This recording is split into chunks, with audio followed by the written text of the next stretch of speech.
Then, adding insult to injury, all that oil was still out there, and a settling torch was dropped. And this October 9th, will be 50 years that the Rouge River caught on fire. The flame shot 50 feet high, and it took 5 pieces of fire department equipment and the John Kendall, that was the fireboat at that time, to contain the fire. They just had to let it burn out. But just like the Cuyahoga, just like the Buffalo, just like the Chicago rivers, these were an incredible part of our past.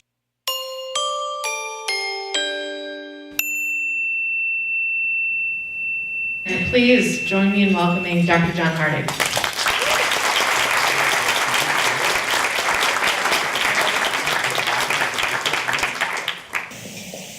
Well, it's a real pleasure to be here. So think about it, 50 years since the Rouge River caught on fire. What an amazing story, you know what I mean? But you all know it's 48 communities, it's portions of 3 counties, it's 1.3 million people. I always like to remind people, don't forget, it's 23% impervious surface, which is not a good thing. And, you know, just think of its industrial past, its industrial legacy down at the mouth of the Detroit River, near the Detroit River. And this is one of my favorite photos and favorite stories. And it was 1946 to 48, so it's like right after World War II. And just think there were no environmental laws. There were no environmental controls, right? And think of the arsenal of democracy. And what did they do with oil and petroleum products? They just discharged it to the Rouge, and the Rouge dumps into the Detroit River. Thank you. And so they quantified back then that 5.9 million gallons of oil and petroleum products were discharged to the Rouge and Detroit rivers every year for those 3 years. It takes 1 gallon of oil to pollute 1 million gallons of water. That meant there's enough oil coming in to pollute the entire western basin of Lake Erie. All Michigan waters, all Ohio waters, all Ontario waters. So it was a cold winter, 1948, just like this last one. Lots of ice on the Detroit River, a few pockets of open water. Oil was in there. Waterfowl, as the upper Great Lakes froze over, the waterfowl come down as they've done for millennia on their migration, and they stop to rest and feed on the Detroit River. Ducks for wild celery, they land in the oil, and 12,000 ducks die in a single day. A group of duck hunters picked up those oil-soaked carcasses, threw them in a pickup truck, drove them up to Lansing, and you see the Capitol in the upper photo there, started throwing them on the sidewalk, throwing them on the steps of the Capitol, and called a press conference with MUCC, Michigan United Conservation Clubs, and said, how dare you do this to the place where we're raising our families, the place where we live and recreate. Looking back, they're credited now with starting the Industrial Pollution Control Program of Michigan. Then, adding insult to injury, all that oil was still out there, and a settling torch was dropped. And this October 9th, will be 50 years that the Rouge River caught on fire. The flame shot 50 feet high, and it took 5 pieces of fire department equipment and the John Kendall, that was the fireboat at that time, to contain the fire. They just had to let it burn out. But just like the Cuyahoga, just like the Buffalo, just like the Chicago rivers, these were an incredible part of our past. The Free Press said, when you have a river that burns, for crying out loud, you have troubles. It happened on Cleveland's Cuyahoga, and it hasn't happened now on our Rouge River. So here's some incredible photos, you know, of the building the concrete channel. But the most important thing is the Rouge was perceived as a working river in support of industry and commerce. We thought about it that way for over a century. So the pollution of the Rouge River was just part of the cost of doing business. So the 69 fire really documents peak water pollution and peak societal indifference to it. And all of you have worked to change that. Here's the watershed, the revival. Again, the lower Rouge River as it enters at the confluence with Detroit River. Amazing. One time they actually built Eagle boats for World War I there. I like to tell this story from the perspective of tipping points, that point in time where there's an urgent need to take action, and that if nothing is done, we could see irreversible harm to an ecosystem. So the first tipping point in the Great Lakes was the fur trade. We literally, to meet fashion demand in the European continent, we exported all these beaver and extirpated, wiped out beaver east of the Mississippi River. Then in the late 1800s and early 1900s, we had waterborne disease epidemics, a tipping point. We were discharging raw sewage in the same place we were drawing our drinking water. Then we had the oil pollution and winter duck kills.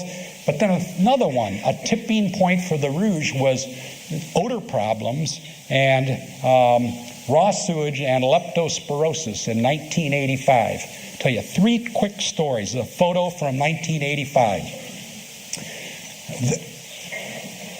A group of people in Melvindale and Dearborn, they didn't have a lot of air conditioning back, not a lot of them. So back in 85, they kept their windows open at night, and they had this horrendous smell, and they blamed it first on Ford. First, they blamed it on everyone, and so no one was listening. The state didn't do anything, the federal government doing anything, so they put a petition together, amazing petition, and I saw the size of it, how many names were added to a petition saying you need to do something about this. So they looked into it, and what they found was that there was so much raw sewage in this concrete channel, right there, floating there with a dead carp. Carp can last on almost anything, and they were dying in the Rouge River. That it went anaerobic, the lack of oxygen, anaerobic, hydrogen sulfide was produced, it bubbled up. That's the smell of rotten eggs. Wind would blow it into these bedrooms at night, and that was the cause of that problem. Melvindale and Dearborn.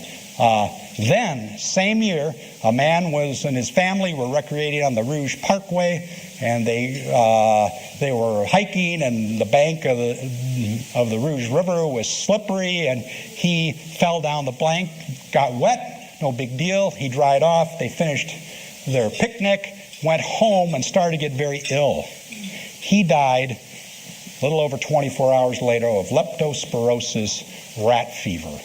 Unbelievable. All the county governments, the county health departments said it couldn't be the Rouge River. We don't know that for certain, but everyone in the watershed knew just how contaminated it was. So they had to issue a health advisory saying, don't come in contact with the Rouge River. Can you imagine that? 1985. Third thing that happened that year is they looked at what would be the causes to this pollution. And it was called a study called the Quantity and Quality of Combined Sewer Overflows. Maybe you remember that, Mike. Major study of that. And it showed that the biggest contributor, everyone thought, was the city of Detroit, right? At the lower end of the Rouge River. And there were 168 combined sewer overflow points in the watershed. If Detroit did everything it should to eliminate CSOs, combined sewer overflows, there would not be a single improvement, measurable improvement in the Rouge River because of the 47 communities upstream. It was going to take a watershed initiative. And that's what happened. All 48 communities came together. Jim Murray was an early champion. The Rouge River Basin Committee was literally a committee of all 48 communities in the basin. Friends of the Rouge, the next year, ARAC, the National Wet Weather Demonstration Project, Alliance, ARC, amazing. Today you look back and you have the first watershed in the United States to have a stormwater permit for all communities in the watershed. Pretty amazing accomplishment, and ARC is doing lots on coordinating watershed planning, support and monitoring. The 70s and 80s were all about pollution prevention and control. back then, and then starting in the 90s were the CSOs, combined sewer overflows, and urban stormwater runoff. If you look back now, there's been 380 projects completed by 75 communities and agencies at a cost of over $1 billion since 1985. But of course, we're not done, right? This cleanup has led to improved water, sediment, and biological quality. We've eliminated these obnoxious odors from the Rouge River, remediation of Newburgh Lake, and a lifting of a health advisory on certain species. We have improved dissolved oxygen in the Rouge River, and some limited recovery of the invertebrates that live in the sediments and the fishery as well. Here's a slide that I like to show. This is, if you look at the top, it's kind of hard to read there. It's Military Road, and it's the lower Rouge, you know. So during the 80s and 90s, frequently, especially in the warm summer months and early fall months, dissolved oxygen would go to zero, okay? This scale on the bottom shows about 94 to about 2009, so 1994, most of the measurements of dissolved oxygen at Military Road on the lower Rouge River were below the 5 milligram per liter standard. That was clearly an improvement over the 80s, but we still had a ways to go. Now you look in the late, 2008 and 9, most of the measurements are above the 5 milligram per liter dissolved oxygen standard. But obviously, we're never done, and we have to do more to meet these long-term goals of restoring the physical, chemical, and biological integrity. We have to place more emphasis on pollution prevention and controlling contaminants at their source. Think of PFAS, per and poly, fluoro, alkyls, compounds, substances. Those, just how that can happen. We need to control contaminants at their source. We need to remediate the legacy of the Industrial Revolution. We still have more to do in the lower Rouge in terms of cleaning up contaminated sediments. We need to adequately control non-point source pollution and building more green infrastructure. In that second slide I showed you, we have 23% impervious surface in the watershed. Ecologists set a standard of 10. We would like to be at 10. We have a long ways to go. Obviously, we want to rehabilitate and conserve habitats and long-term goal of sustainable development. Simply put, if we don't change to more preventative and sustainable design, planning, and management in watersheds and communities, we will continue to react to tipping points and practice crisis management. That has to change. I get asked periodically, what was the major accomplishment of that public outcry of the 1960s? My answer to that question would be the 1970 NEPA, National Environmental Policy Act, that is like the Magna Carta of environmental laws. And it's been adopted by over 100 countries worldwide. That was 1970. First Earth Day in 1970. The Clean Water Act of 72. The Canada-U.S. Great Lakes Water Quality Agreement of 1972. And the Endangered Species Act of 1973. What an amazing set of accomplishments from the outcry of people, okay? So what are the major accomplishments today? I would argue that it's the expansion and proliferation of organizations like yourself, Friends of the Rouge, non-governmental organizations. You have this amazing 33 years of history of restoring, protecting, stewarding, enhancing the watershed, education and collaboration. So, globally, what percentage of the people now live in urban areas? The answer to that is 54% of people on the earth now live in urban areas. What percent of the people living in both Canada and the United States, it's the same percentage, now live in urban areas? It's 80% of the people in the United States and Canada now live in urban areas. Where's the next generation of stewards going to come from, environmentalists, conservationists. It's going to have to be from urban areas. And what you are doing is so critically important. Thank you for all you do to educate people that they are part of the Rouge watershed and not separate from it, to reconnect people to this amazing resource, develop a stewardship ethic, and foster collaboration. Thank you so much, and I look forward to much more out of you. Thank you.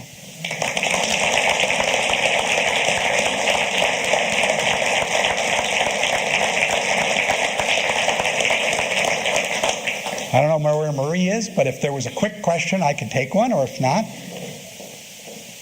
Jack? Just a comment. The leptospirosis case was interesting because the very next year we formed Friends of the Rouge, and we had hundreds of people going into Rouge River to clean up log jams and debris. And it was a big concern, but we warned people about it, but people still did it. Yeah, I remember. We had no mishaps. So. I was involved with my kids in some of those early Rouge rescues and had to watch the rainfall, right? And you don't want to go in there at certain times, for sure, yeah. So, okay, thank you very much.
Thank you.